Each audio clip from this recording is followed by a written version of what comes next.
गौरी कवि अपने दो बच्चों के साथ रहती थी। गौरी कवि पहले से दो बच्चों की माँ तो थी, लेकिन अब फिर से वो माँ बनने वाली थी। इस हालत में गौरी का पति कालू भी उसके साथ नहीं था। वो उसी जंगल में रहने वाली एक कवि जिसका नाम नीली था, उसके साथ रहता था।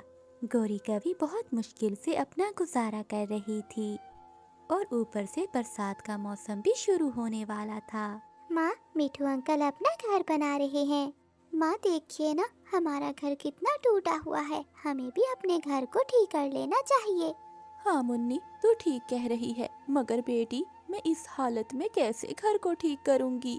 और तुम दोनों बहन भाई भी इतने बड़े नहीं हो कि घर की मरम्मत कर सको।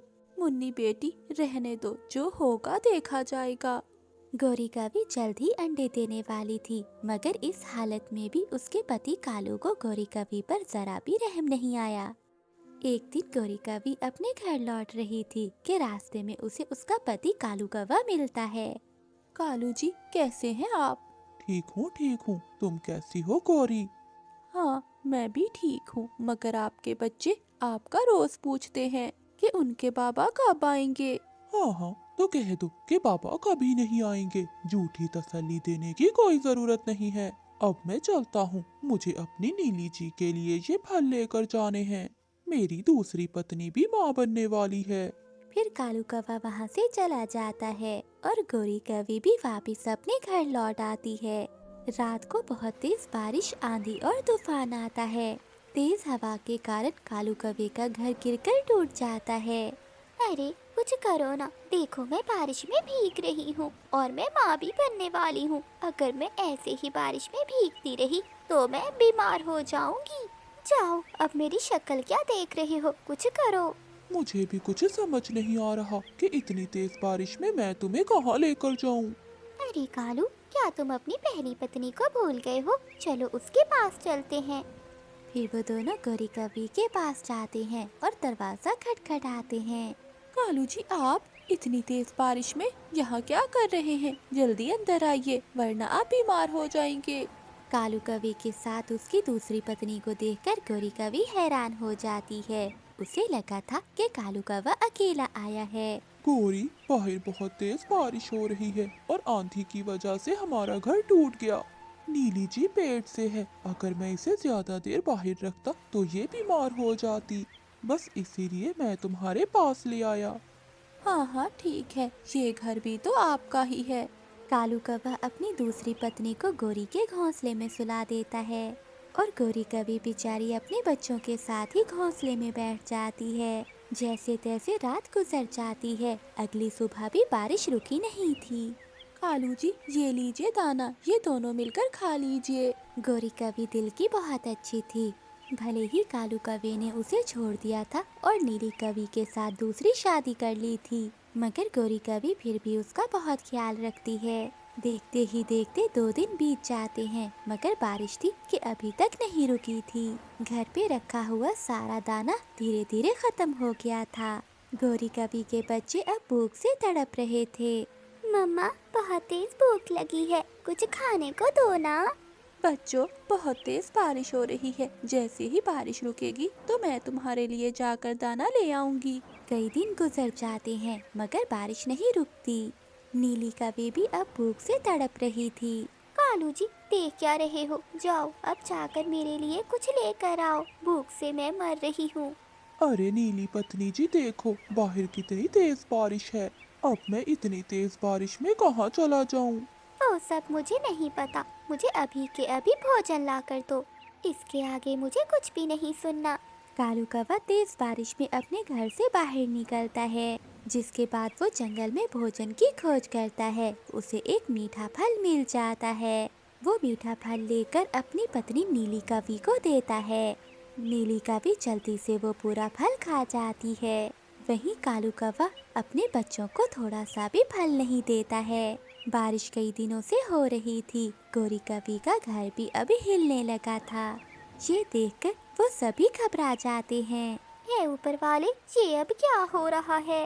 कालू जी, लगता है ये घोंसला भी अब गिरने वाला है। कालू जी, तुम एक काम करो, तुम इस गौरी कवि और बच्चों को इसके घोंसले से बाहर निकाल दो। तब इस घोंसले का वजन हल्का हो जाएगा और हम यहाँ कुछ और दिन गुजार सकेंगे। ये सुनकर गोरी कवि को बहुत गुस्सा आता है। क्यों? ये मेरा घोंसला है और मैंने तुम दोनों को अपने घर में रहने की जगह दी है, ये भूलो मत। ये सब मैं नहीं जानती, मैं तो बस इतना जानती हूँ कि मैं इस घोंसले में रह सकती हूँ और जो भी मैं कालू जी से कहूँगी कालू जी वही करेंगे। तुम अपने बच्चों को लेकर अभी के अभी यहाँ से निकल जाओ। फिर कालू कौवा अपनी पत्नी गोरी और अपने बच्चों को घर से बाहर निकाल देता है। मम्मा, अब हम कहाँ जाएंगे? इतनी तेज बारिश में पापा ने हमें घर से बाहर निकाल दिया। हाँ मम्मा, बाबा ने हमें घर से बाहर निकालते समय एक बार भी नहीं सोचा। गोरी कवि अपने दोनों बच्चों को साथ लेकर रानू चिड़िया के घर चली जाती है, मगर रानू चिड़िया का घर भी नीचे टूटा हुआ पड़ा था।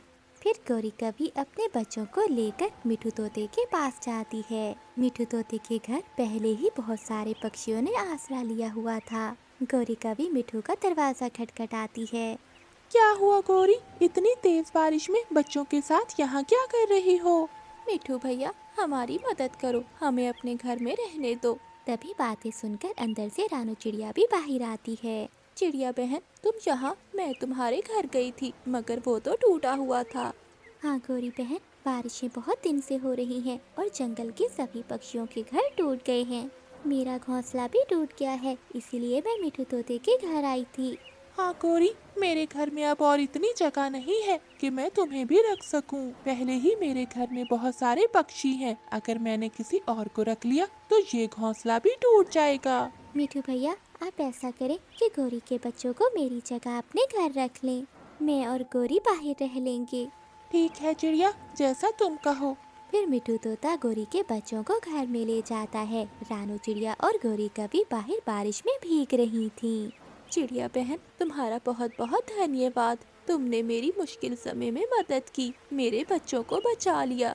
गोरी बहन, वो मासूम बच्चे हैं, वो मेरे बच्चों की तरह हैं। चिड़िया, मेरे बच्चों ने 2 दिन से कुछ नहीं खाया। गोरी बहन, मिठू के घर में भी दाना खत्म हो गया है, चलो हम जंगल से कुछ दाना ढूंढ कर आते हैं। फिर गोरी कवि और रानू चिड़िया जंगल में दाना ढूंढने चली जाती हैं। वो जंगल में दाना ढूंढ रही थी, तभी रानू चिड़िया को एक बड़ा पेड़ नजर आता है। पेड़ में एक बहुत बड़ी खोखर थी। गोरी कवि और रानू चिड़िया बारिश से बचने के लिए उस खोखर में जाकर बैठ जाती हैं। जब वो उस पेड़ की खोखर में जाती हैं, तो वहाँ बहुत सुंदर घोंसले थे। गोरी बहन, लगता है कोई पक्षी इस खोखर में रह कर गया है। हाँ चिड़िया, ये खोखर तो बहुत सुंदर है और यहाँ पर ढेर सारा दाना भी है। लगता है गोरी बहन, ऊपर वाले ने आपकी सुन ली। आज से ये घर आपका है, आप अपने बच्चों के साथ यहीं आकर रह लें। हाँ चिड़िया, तुम भी हमारे साथ रहोगी, हम सब मिलकर रहेंगे। फिर गोरी कवि अपने बच्चों को वहाँ ले आती है। दूसरी ओर वो दुष्ट कौवा और नीली कवि जिस घोंसले में रह रहे थे, वो भी गिरकर टूट जाता है। वो दोनों मुश्किल से अपनी जान बचाते हैं। वो दोनों तेज बारिश में भीगने लगते हैं। अब उनके पास रहने के लिए कोई घर नहीं बचा था। ये कर्मों की सजा थी जो उन्होंने गोरी कवि और उसके मासूम बच्चों के साथ किया था। आधी रात को भेड़ियों की आवाज सुनकर विधवा गोरी कवि की आंख खुल जाती है। मुन्नी, जग्गू, कहाँ हो तुम? गोरी कवि डरते हुए अपने घर से बाहर आती है। ये बच्चे कहाँ चले गए? मुन्नी, जग्गू, कहाँ हो तुम? आधी रात को गोरी कवि की आवाज सुनने वाला कोई नहीं था। मैंने कितनी बार कहा है कि रात होने से पहले घर लौट आया करो, मगर मेरी सुनता कौन है? अब आधी रात को मैं उन्हें कहाँ ढूंढूं? आधी रात को गोरी कवि पूरे जंगल में अपने बच्चों को ढूंढती है, मगर उन्हें अपने बच्चे कहीं नहीं मिलते। बच्चों को ढूंढते ढूंढते सुबह हो जाती है। बच्चों को ढूंढते ढूंढते सुबह हो गई, मगर न जाने मेरे बच्चे कहाँ चले गए।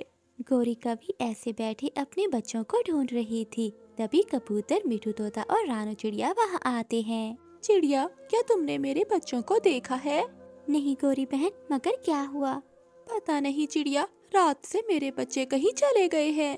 गोरी बहन, हम तीनों भी कल शाम मेरी माँ वाले जंगल में गए थे और अभी लौट रहे हैं, इसलिए हमने भी आपके बच्चों को नहीं देखा।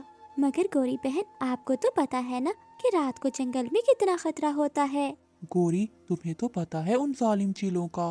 मासूम पक्षी तो उनका पहले शिकार होता है। कहीं ऐसा तो नहीं कि उन जालिम चीलों ने तुम्हारे बच्चों को मार दिया हो? ऐसा मत कहो मिट्टू भाई। तो गोरी, तुम ही बताओ कि वो रात के गए अभी तक क्यों नहीं लौटे? ऐ ऊपर वाले, मेरे बच्चे सलामत हो। फिर गोरी कवि अपने बच्चों को ढूंढते ढूंढते आगे चली जाती है। अपने बच्चों को ढूंढते ढूंढते वो एक नदी के पास जाती है, जहाँ एक कौवे के साथ उसे अपने बच्चे दिखाई देते हैं। मुन्नी, जग्गू, माँ आप?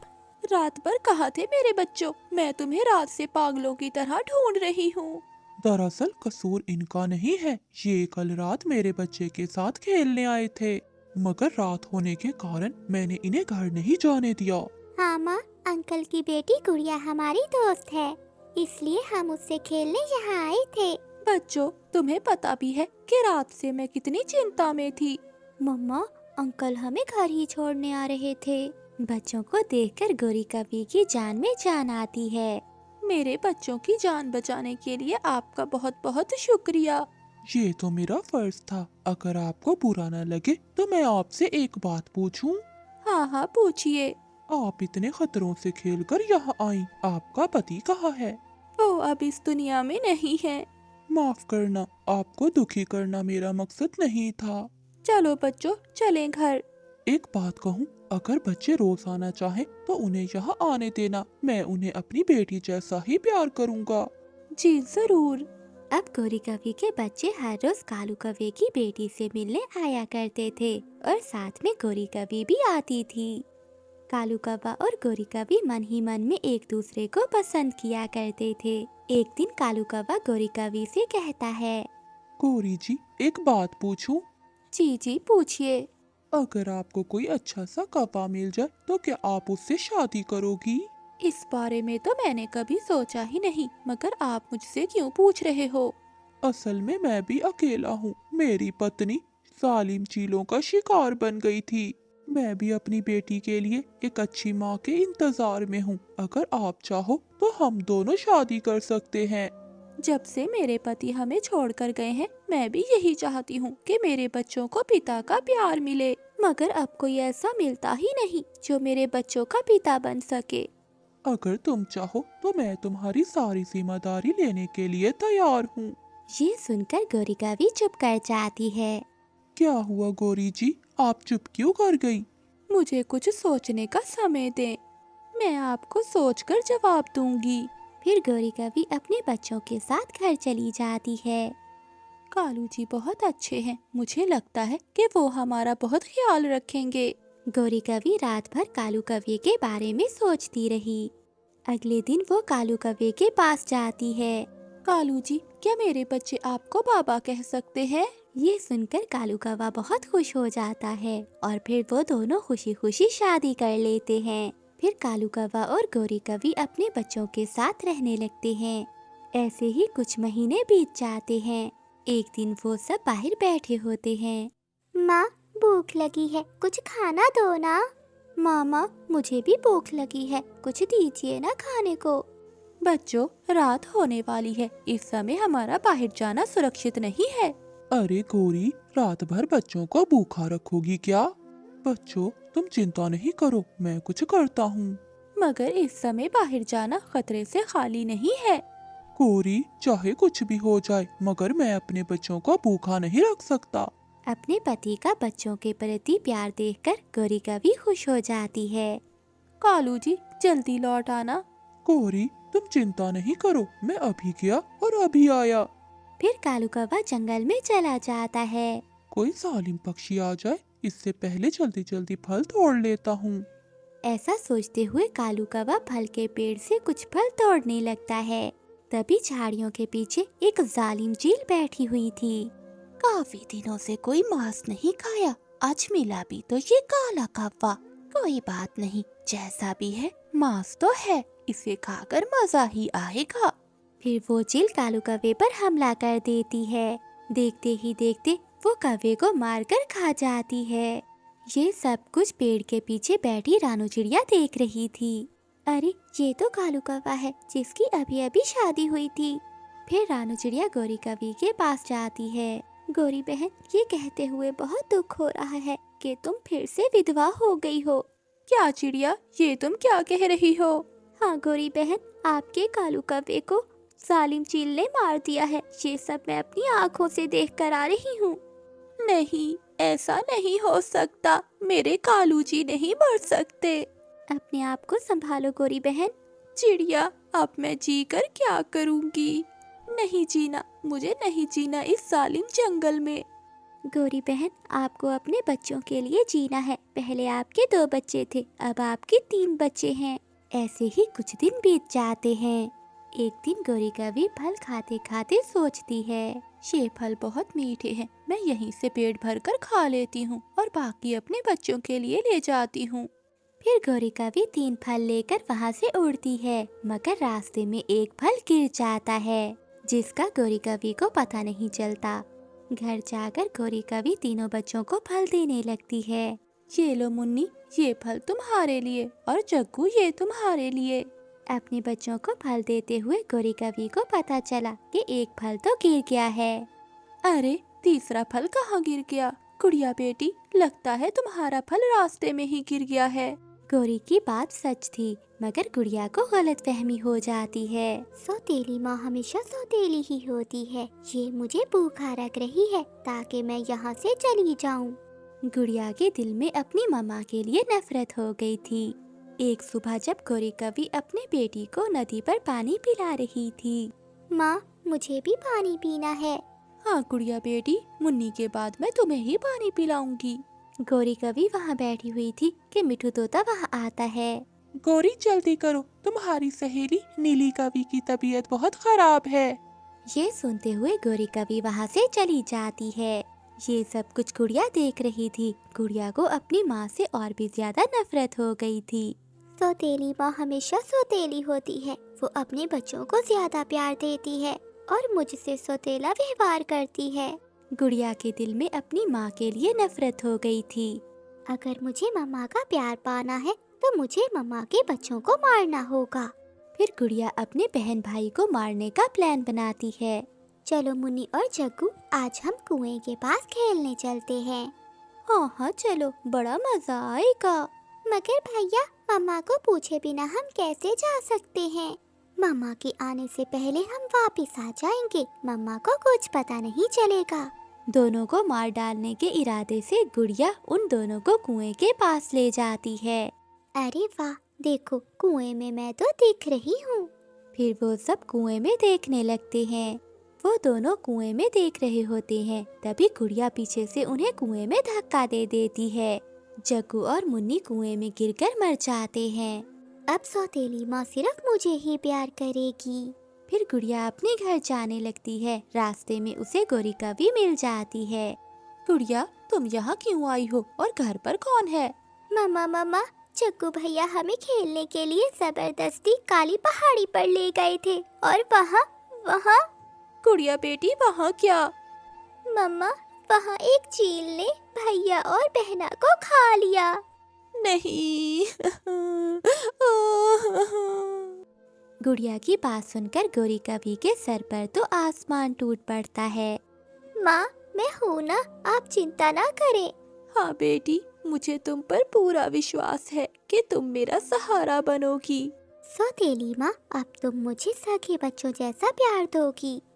वो दोनों अपने घर की ओर जा रहे थे कि रास्ते में एक जालिम चील उन्हें रोक लेती है। सामने चील को देखकर गौरी कभी अपनी बेटी से कहती है, गुड़िया बेटी, मैं इस चील को अपने पीछे लगाती हूँ और तुम अपनी जान बचाकर यहाँ से भाग जाओ। ये सुनकर वो चील कहती है, देख कभी, मुझे ज्यादा भूख नहीं है, मैं तुम दोनों में से किसी एक को ही खाऊंगी। अगर तुम दोनों यहाँ से भागने की कोशिश करोगे तो फिर मैं दोनों को ही खा जाऊंगी।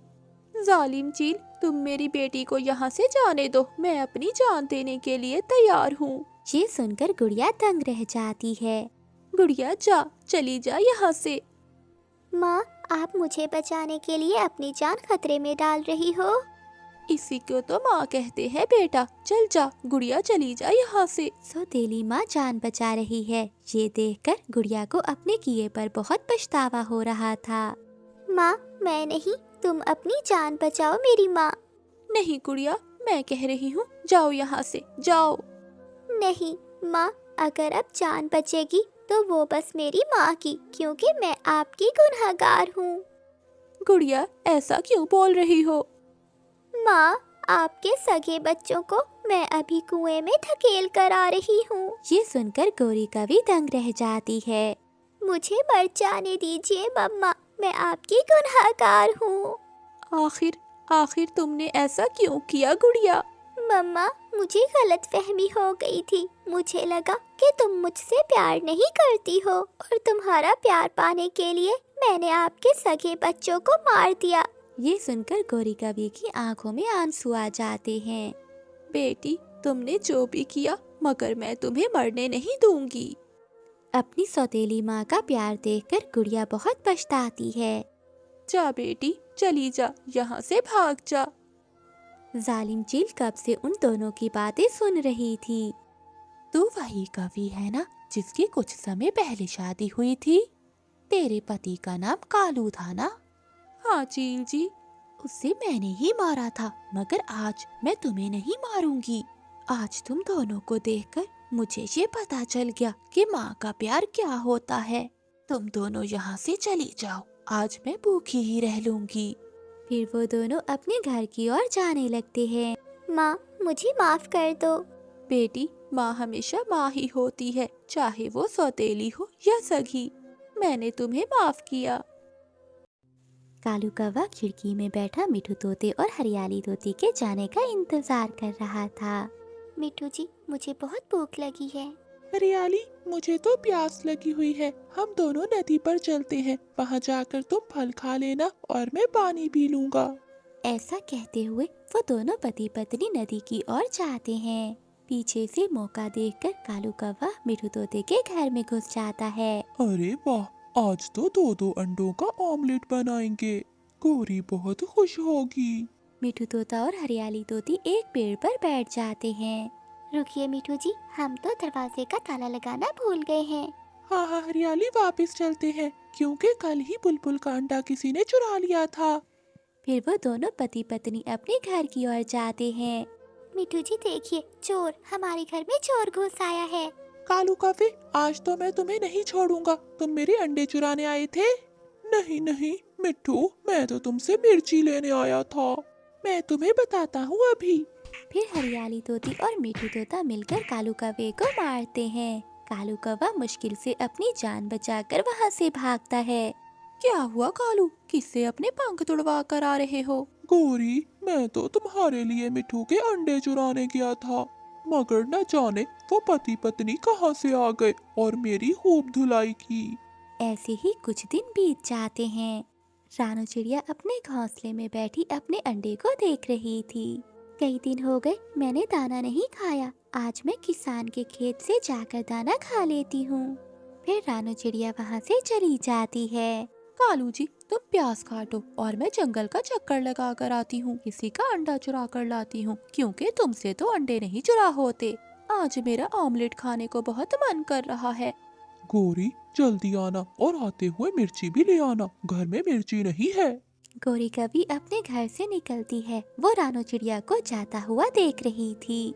वो खिड़की से रानू चिड़िया के घर में घुस जाती है। अरे वाह, आज तो हम चिड़िया के अंडे का ऑमलेट बनाकर खाएंगे। गौरी कभी अंडा चुराकर सीधा कबूतर के खेत में जाती है। लाल मिर्ची दूर से ही चमक रही थी। गौरी कभी आराम से अंडा एक तरफ रखती है और 2-4 मिर्ची चोरी करने लगती है। तभी कबूतर भी वहाँ आ जाता है। चोरनी चोरनी कहीं की, हट जाओ, मेरी मिर्ची क्यों चोरी कर रही हो? कबूतर कबूतर मेरे भाई, मेरे घर में मेहमान आए हुए हैं, मैं उनके लिए ऑमलेट बना रही थी, बस इसलिए 2-4 मिर्ची लेने यहाँ आ गई। ये अंडा कहाँ से लिया तुमने? ये तो मैं झीलदी से लाई हूँ। मुर्गी का है ये अंडा। जाओ, दोबारा मेरे खेत से चोरी न करना।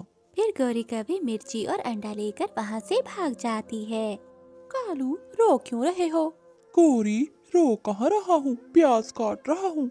इन कड़वे प्याजों ने मेरी आंखें अंधी कर दी हैं। देखो देखो कालू, मैं अंडा भी चुरा लाई और मिर्ची भी, तुमसे एक काम भी नहीं होता था और कालू, जब मैं मिर्ची तोड़ रही थी तो कबूतर आ गया। उसने देख लिया मुझे। वो गंदी आंखों वाला कबूतर हर समय खेत में छुप कर बैठा रहता है। और गौरी, ये अंडा किसका है? किस पक्षी का चुरा कर लाई हो? ये अंडा तो चिड़िया का है, वो नहीं थी घोंसले में। फिर गौरी कभी ऑमलेट बनाने की तैयारी करती है और चूल्हे में आग जलाती है। गौरी गौरी, ये अंडा तो हिल रहा है। अंडे से लगता है बच्चा निकलने वाला है। अंडा फूट जाता है। अंडे में से एक छोटी सी चिड़िया बाहर निकलती है। मेरी तो किस्मत ही खराब है, जब भी ऑमलेट खाने का सोचती हूँ कुछ न कुछ नया ही हो जाता है। खुशबू तो बहुत प्यारी आ रही है। मेरी मम्मा मेरे लिए क्या बना रही है? पापा, मैं जोर जोर से अपनी चोंच मार रही थी अंडे में, मगर आपने मेरी अंडा तोड़ने में मदद नहीं की। मैं आपसे नहीं बोलूंगी। छोटी चिड़िया ऐसे बोले जा रही थी, मगर कालू कौवा और गौरी कौवी बस उसे देख ही रहे थे। मम्मा पापा, आप दोनों का रंग तो काला है। मुझे नहीं अच्छा लगा। जब मैं बाहर जाऊंगी तो मेरे दोस्त मेरा मजाक उड़ाएंगे। मम्मा मम्मा, आप ऐसा करना कि रंग गोरा करने वाली क्रीम लगा लेना। और पापा का तो ऐसे ही काला रंग अच्छा लग रहा है। चुप चुप कर जा चिड़िया की बच्ची, अंडे से बाहर क्या आई? हमारे तो कान ही खा लिए।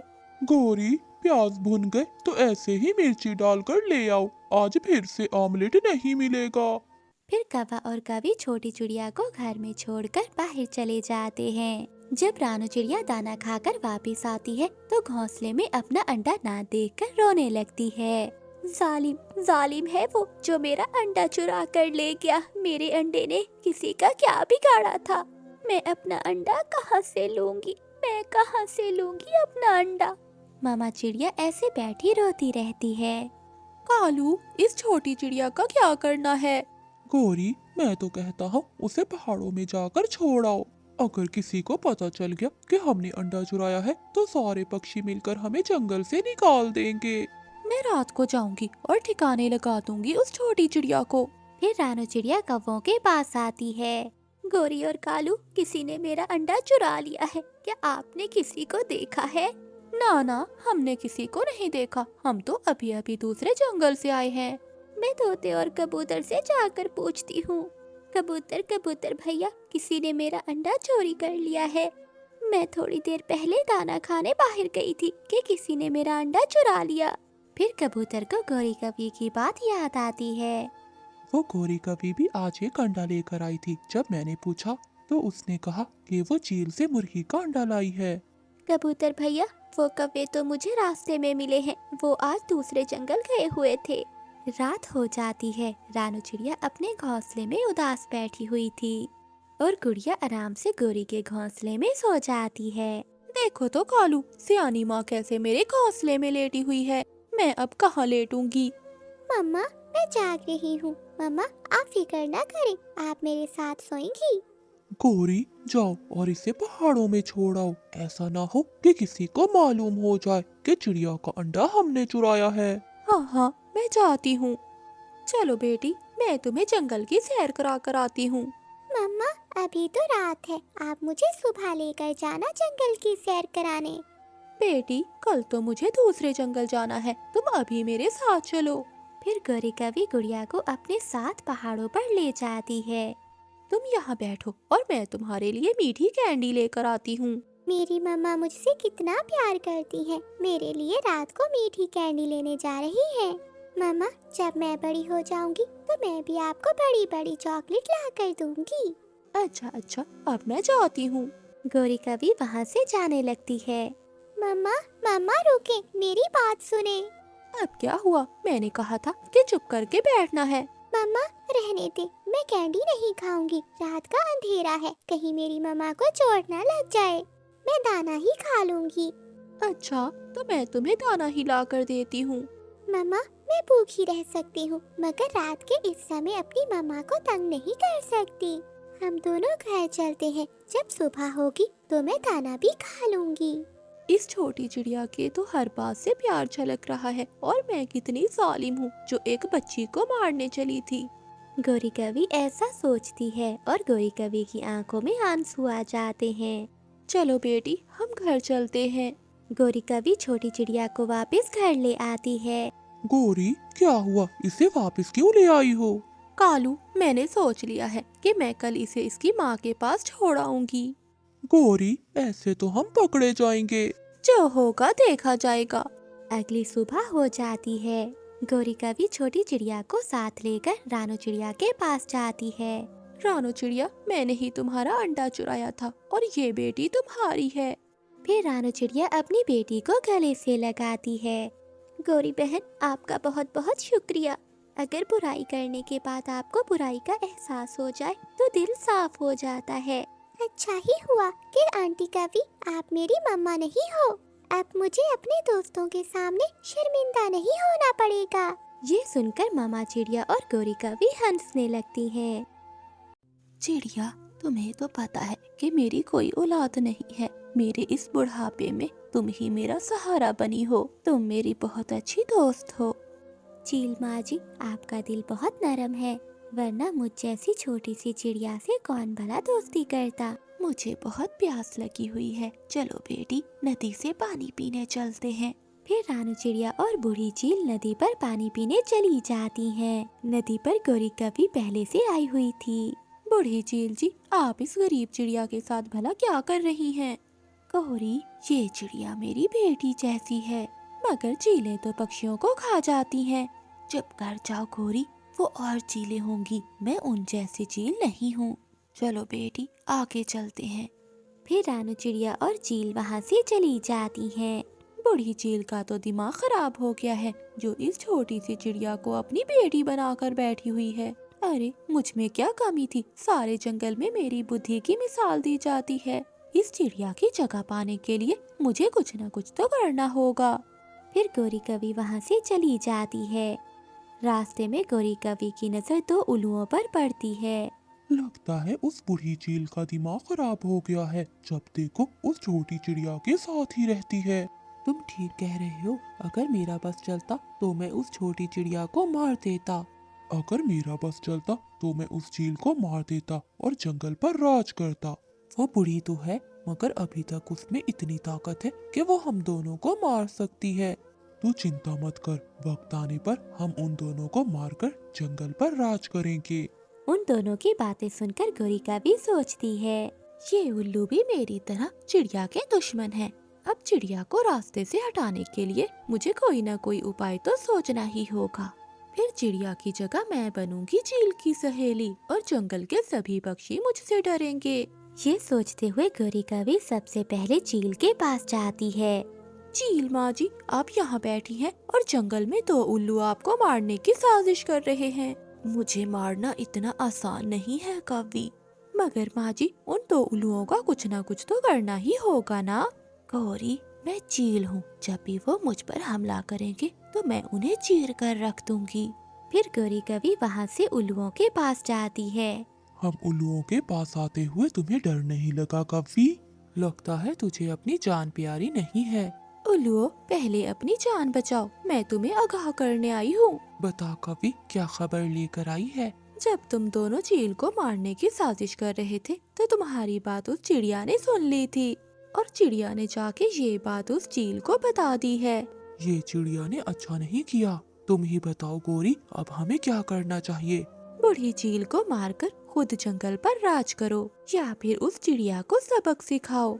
चील को मारना इतना आसान नहीं है। हाँ, हम पहले उस चिड़िया को मारेंगे, उसके बाद जो होगा देखा जाएगा। ये सुनकर गौरी कवि खुश हो जाती है और मन ही मन में सोचती है, चिड़िया मर जाएगी तो मैं चील की दोस्त बन जाऊंगी, और अगर चील मर गई तो मैं इन उल्लुओं की दोस्त बन जाऊंगी। लड्डू दोनों हाथों में है।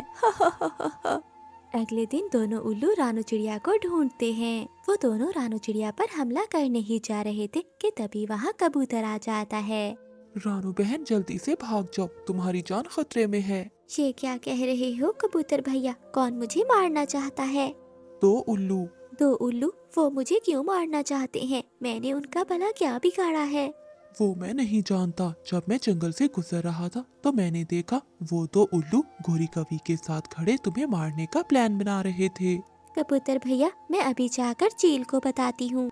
चिड़िया बहन, इतना समय नहीं है तुम्हारे पास। वो तुम्हें चील के पास नहीं पहुंचने देंगे। तो कबूतर भैया अब मुझे क्या करना चाहिए? चिड़िया बहन, तुम इसी वक्त जंगल छोड़कर भाग जाओ और अपनी माँ के पास चली जाओ। कबूतर की बात सुनकर रानो चिड़िया अपनी माँ के पास चली जाती है। कुछ दिनों के बाद रानो चिड़िया के लापता होने की बात चील को पता चलती है। चिड़िया बेटी, तुम कहाँ चली गई? तुम्हारे बिना मुझे अच्छा नहीं लगता। रानो चिड़िया के जाने के बाद बूढ़ी चील बहुत उदास रहने लगती है। अब समय आ गया है अपनी अक्लमंदी दिखाने का। अब जाकर चील को बताती हूँ कि उन उल्लुओं ने रानो चिड़िया को मार दिया। ये सुनकर दोनों के बीच में लड़ाई होगी और जो भी जीतेगा मैं उसकी खास बन जाऊंगी। गोरी कवि की ये बातें वो दोनों उल्लू बैठे सुन रहे थे। अरे, ये कवि ने हमें धोखा दिया। हाँ भाई, ये हमें उस चील के हाथों मरवाना चाहती है। चलो हम इसे ही मार देते हैं। ऐसा कहते हुए वो दोनों गोरी कवि के पास आते हैं। वो दोनों उल्लू गोरी कवि पर हमला करने ही वाले थे कि वहाँ चील आ जाती है और वो दोनों उल्लुओं की खूब पिटाई करती है। उल्लू चील के डर से वहाँ से भाग जाते हैं। गौरी, मैं बूढ़ी हूँ मगर मुझ में अभी भी इतनी ताकत है कि मैं अपने जंगल के पक्षियों की रक्षा कर सकूं। मैंने चील का बुरा चाहा मगर चील ने मेरी जान बचाई। चील माँ जी, मुझे माफ कर दीजिए। माफी? माफी किस लिए? रानो चिड़िया को जंगल से भगाने वाली मैं थी। मैंने आपकी दोस्त बनने के लिए उन उल्लुओं को भड़काया। ये तुमने अच्छा नहीं किया। गौरी, तुम्हें इसकी सजा जरूर मिलेगी। मुझे इस बात का पछतावा है। चील, आप मेरी जान भी ले सकती हो। गौरी, जो गलती कर कर पछताता है उसे माफ कर देना चाहिए। जाओ, मैंने तुझे माफ किया। चील माँ जी, चिड़िया मेरी वजह से जंगल छोड़ कर गई। अब मैं उसे वापस लेकर आऊंगी। फिर वो दोनों रानो चिड़िया को ढूंढते ढूंढते रानो चिड़िया के माँ वाले जंगल पहुँच जाते हैं। रानो चिड़िया बूढ़ी चील को देखकर खुश हो जाती है। चील माँ जी आप? हाँ चिड़िया, मैं तुम्हें लेने आई हूँ। फिर गोरी कवि ने रानो चिड़िया को सारी बात बताई। चिड़िया, मुझे माफ कर दो। कोई बात नहीं गोरी बहन, अगर चील माँ जी ने आपको माफ कर दिया तो मैंने भी आपको माफ कर दिया है। आज से तुम मेरी दोस्त हो और हम दोनों चील माँ जी की बेटियां हैं। उस दिन के बाद गोरी कवि सुधर गई।